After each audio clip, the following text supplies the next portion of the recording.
Pernikahan dini.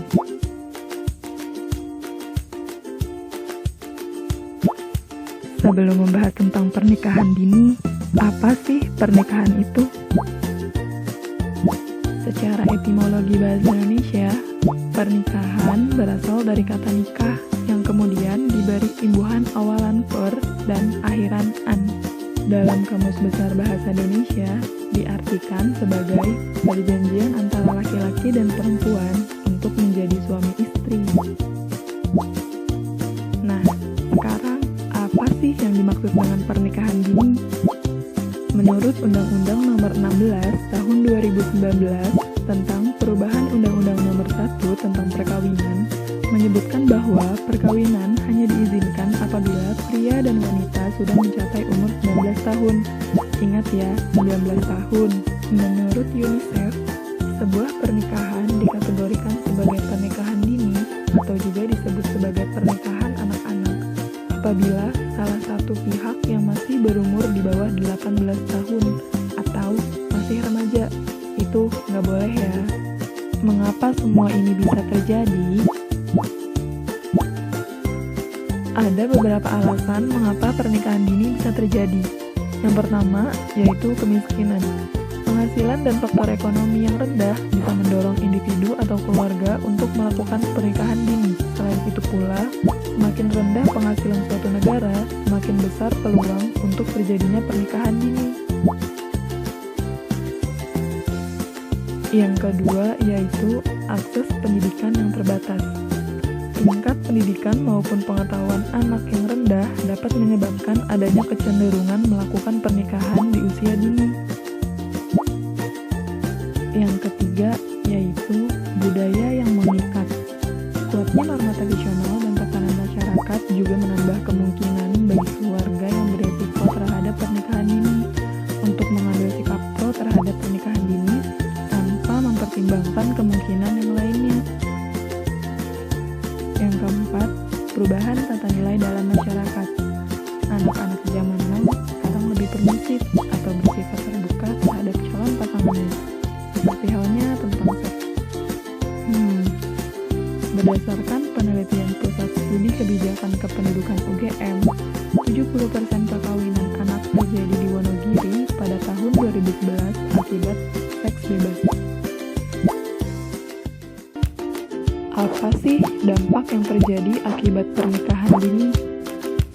Menurut data BPS, anak perempuan usia 10-14 tahun memiliki resiko 5 kali lebih besar untuk meninggal dalam kasus kehamilan dan persalinan. Secara global, kematian yang disebabkan oleh kehamilan merupakan penyebab utama kematian anak perempuan usia 15-19 tahun. 85% anak perempuan di Indonesia mengakhiri pendidikan mereka setelah mereka menikah. Memprihatinkan sekali.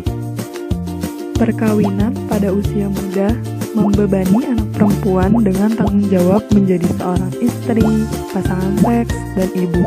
Peran-peran yang seharusnya dilakukan oleh orang dewasa dan belum siap untuk dilakukan oleh anak perempuan. Jadi, hindari pernikahan dini. Dampak lainnya yaitu di beberapa negara seperti India dan Vietnam, pernikahan dini beresiko untuk kanker serviks, keguguran, kematian ketika melahirkan, dan malnutrisi pada anak. Bagaimana dengan pernikahan dini di Indonesia? Menurut survei BKKBN, pada tahun 2012, angka perempuan menikah usia 10-14 tahun sebesar 4,2%. Sementara perempuan menikah usia 15-19 tahun sebesar 41,8%. Lumayan banyak ya. Menurut data survei Susenas yang dilakukan oleh BPS pada tahun 2012, lebih dari 1/6 anak perempuan menikah sebelum mencapai usianya dewasa, atau sekitar 340.000 anak perempuan tiap tahunnya. Jumlahnya tetap tinggi dan terus bertambah. Pada tahun 2013, terjadi peningkatan rasio pernikahan dini di perkotaan dibandingkan dengan di pedesaan. Pada tahun 2012, rasio di daerah perkotaan yaitu 26 dari 1000 pernikahan, dan pada tahun 2013 menjadi 32 dari 1000 pernikahan. Sedangkan di daerah pedesaan terjadi penurunan yaitu 72 per 1000 pernikahan menjadi 67 per 1000 pernikahan pada tahun 2013. Bagaimana pernikahan dini dalam Islam? Jika pernikahan dini diatur dalam hukum negara, bagaimana dengan hukum Islam? Hukum Islam berhubungan dengan pernikahan dini. Kesiapan pernikahan dini dalam tinjauan fikih. Dilihat dari hukum umum, maka kewajiban dalam memenuhi syarat kesiapan pernikahan setidaknya diukur dalam 3 hal, yaitu: pertama, kesiapan ilmu.